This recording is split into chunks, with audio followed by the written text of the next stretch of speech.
Assalamualaikum warahmatullahi wabarakatuh.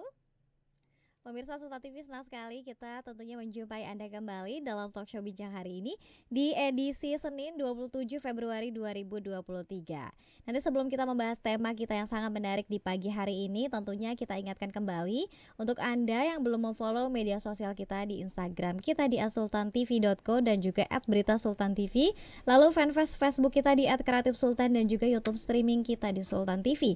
Anda juga bisa menyaksikan tayangan kita melalui TV satelit Nin Media di channel 026.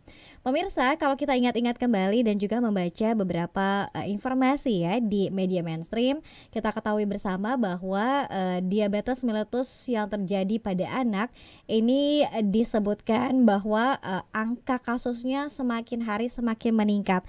Bahkan ada catatan dari Ikatan Dokter Anak Indonesia ini mencatat telah mencapai 1.645 jiwa atau sebesar 46,23% dialami oleh anak usia 10 hingga 14 tahun.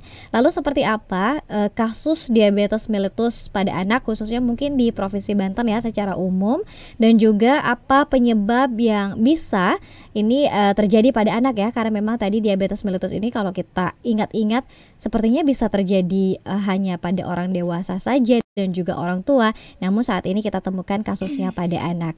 Senang sekali pemirsa, di studio Sultan TV telah hadir narasumber kita di hari ini. Sudah ada Dr. Mbak Ratu Soliha M. Mars KMK selaku dokter di RSUD Kota Serang. Assalamualaikum, selamat pagi dokter. Waalaikumsalam, selamat pagi. Selamat pagi dokter, apa kabar hari ini, sehat? Alhamdulillah sehat. Alhamdulillah. Terima kasih banyak dokter sudah mau meluangkan waktunya.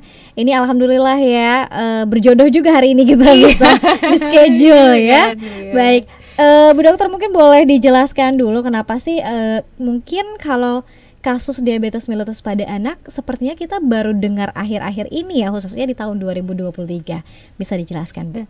Baik, terima kasih. Memang baru-baru ini masyarakat negara Indonesia itu dikejutkan dengan lonjakan kasus penyakit diabetes mellitus pada kasus anak, yang memang sebenarnya diabetes mellitus ini juga bisa terjadi pada kasus dewasa. Namun di tahun 2023 ini sangat terjadi lonjakan yang tadi sudah dikatakan oleh Mbak Dea, yaitu adalah 70 kali lipatnya ya. Itu lebih tinggi dibandingkan kasus pada tahun 2010 ya. Menurut Ikatan Dokter Anak Indonesia bahwa mencatat jumlah kasus diabetes mellitus pada anak ini hingga tahun 2023, data yang didapat dari Kementerian Kesehatan yaitu per Januari itu mencapai 1.645 jiwa yang tersebar di beberapa daerah Indonesia. Ya, yang tadi dikatakan bagaimana dok kasus diabetes mellitus pada anak untuk di Provinsi Banten. Memang kasusnya alhamdulillah untuk di Provinsi Banten sangatlah sedikit dibandingkan untuk di wilayah-wilayah tertentu. Kasus yang didapat dari data surveilansi dan Ikatan Dokter Anak Indonesia yaitu adalah terbanyak pada anak menderita kasus diabetes mellitus, yaitu adalah salah satunya di Kota Surabaya, kemudian Jakarta, Medan, Padang, Palembang, kemudian Bandung dan Semarang dan Jogja dan Solo, bahkan di Sulawesi. Jadi memang ditemukan untuk di wilayah Jawa, Jawa Tengah dan Jawa Timur. Nah, bagaimana dok kasusnya? Memang sebenarnya dari dulu sudah ada kasus diabetes mellitus, namun terjadi peningkatan yaitu di tahun 2023, di mana kasus ini didapatkan 46,23%. Itu diantaranya dibagi kategori dari beberapa usia. Ya, diantaranya yaitu usia 10 sampai 14 tahun itu mencapai per tahun 2023 yaitu 46,23%. Kemudian 31,05% itu pada usia anak 5 sampai 9 tahun, dan pada usia 0 sampai 4 tahun yaitu 19%. Jadi hampir menduduki semua usia pada anak. Bahkan pada balita pun juga bisa terjadi diabetes mellitus. Nah, terakhir yang didapatkan yaitu didapatkan kasus pada usia 14 tahun dan bisa juga pada sejak lahir itu didapatkan terjadinya peningkatan kadar glukosa pada bayi yang baru lahir. Bayi yang baru lahir, artinya ini apakah ada kaitannya dengan mungkin pola makan yang dikonsumsi oleh ibu mengandung atau seperti apa Bu Dokter? Apakah mungkin juga ada faktor genetika yang diturunkan dari ibunya? Jadi bayi yang tadi dikatakan, bagaimana dok kok bayi pada saat lahir bisa terjadinya peningkatan kadar glukosa? Memang yaitu adalah bisa diturunkan pada ibu hamil. Jadi diabetes mellitus juga bisa terjadi pada ibu hamil, di mana namanya diabetes mellitus gestasional. Jadi ini adalah diabetes pada peningkatan kadar gula yang diderita pada seorang ibu hamil. Namun bagaimana dok penyebabnya, kok bisa pada anak, bisa pada dewasa, bisa juga pada ibu hamil? Betul. Banyaknya masyarakat tahu bahwa diabetes itu pada usia lansia, usia di bawah 40 tahun.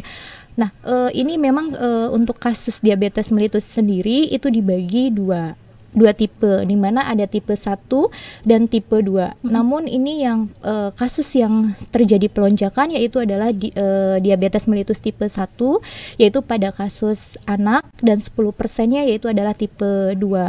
Nah, penyebabnya apa saja sih dok? Banyak faktor yang tadi sudah dikatakan oleh Mbak Dea. Apakah pola hidup dok gitu ya? Nah, pola hidup ini adalah salah satu faktor yang lain yang bisa menyebabkannya, itu termasuk faktor lingkungan. Tetapi selain dari faktor lingkungan juga ada penyebab lain yang bisa menimbulkan peningkatan kadar glukosa, yaitu adalah dari faktor genetik, kemudian sistem imun, dan dari mekanisme sel beta pankreas juga sangat berperan. Jadi yaitu adalah 3 faktor yang mempengaruhi diabetes mellitus. Salah satunya adalah faktor lingkungan, yaitu faktor pola hidup, apakah hidup secara sehat ataupun tidak, kemudian sistem imun dan genetik. Itu penyebab yang paling tersering pada kasus diabetes mellitus atau peningkatan kadar gula, atau nama lainnya yaitu adalah hiperglikemi. Hiperglikemi. Nah, mungkin boleh diinformasikan juga Bu Dokter, barangkali pemirsa juga belum tahu kadar glukosa yang normal ini berapa sebetulnya, dan kemudian berapa kadar glukosa yang sudah dikatakan diabetes mellitus itu. Kalau untuk peningkatan kadar glukosa tergantung jenis alat yang digunakan dan reagennya. Jadi punya standar tersendiri. Normalnya rata-rata bisa saja ini ada jenis kadar gula yang diperiksa pada kondisi sebelum makan atau kondisi puasa atau setelah makan. Namun untuk standarnya pasti tentu setiap fasilitas kesehatan laboratorium memiliki standar tertentu tergantung alat yang digunakan, alat laboratorium yang digunakan. Kalau untuk secara normalnya kadar gula darah kalau pada dewasa itu biasanya untuk kasus pasien yang diperiksa dengan kondisi puasa 10 jam itu di bawah 100. Tapi kalau setelah makan itu biasanya kurang dari 140.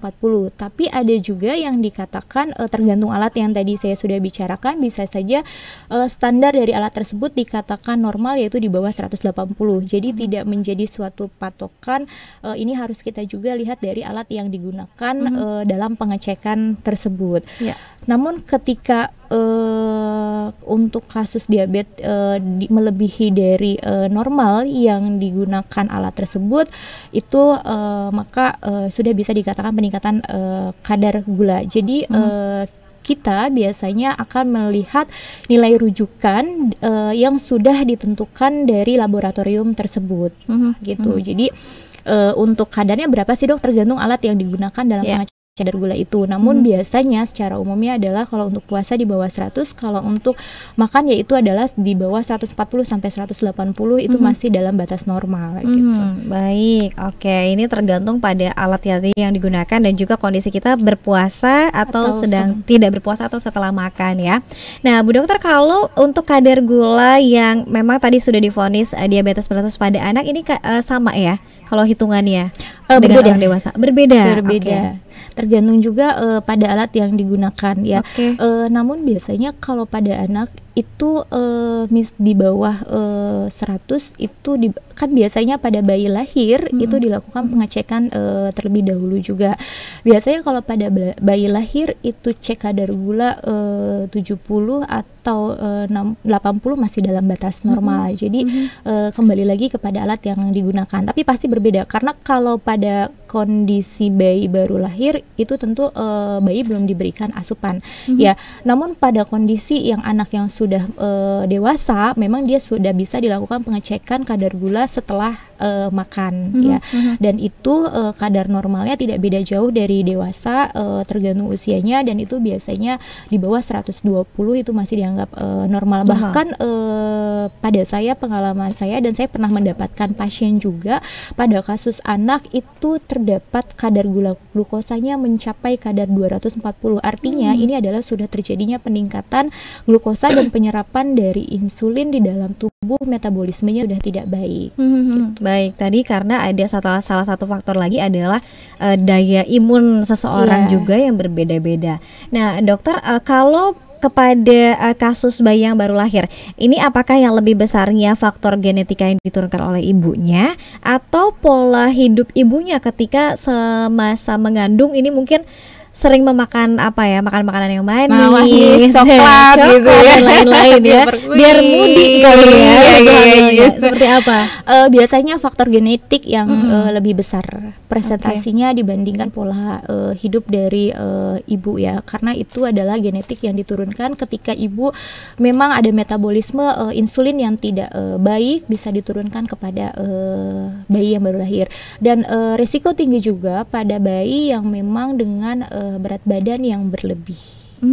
Berat badan yang berlebih. Berat badan yang berlebih. Baik, inilah menjadi salah satu manfaatnya ketika misalnya ada posyandu untuk mengecek berat badan bayi ya, berat badan anak juga.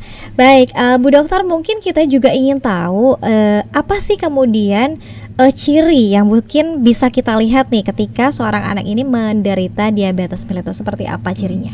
Baik, sebenarnya tidak beda jauh pada penderita diabetes mellitus pada orang dewasa. Namun ada beberapa yang memang harus kita perhatikan ketika seorang anak atau anak ibunda yang mengalami suatu hal gejala. Satu, misalnya kalau anak yang sudah usia lebih dari 6 tahun atau 7 tahun biasanya sudah lebih bisa berbicara atau menyampaikan ya, dibanding pada kasus balita. Namun perhatikan juga kalau balita juga bisa kita perhatikan bagaimana untuk pergantian popok, apakah sering atau tidak, karena pada kasus diabetes mellitus itu pada anak sering terjadinya frekuensi buang air kecil yang berlebihan ya. Bahkan misalnya kasus anak sudah tidak mengompol ya, sudah bisa melakukan buang air kecil di toilet, tetapi pada penderita diabetes bisa terjadinya mengompol kembali. Jadi tidak bisa dikontrol dari buang air kecil karena bawaannya itu pengen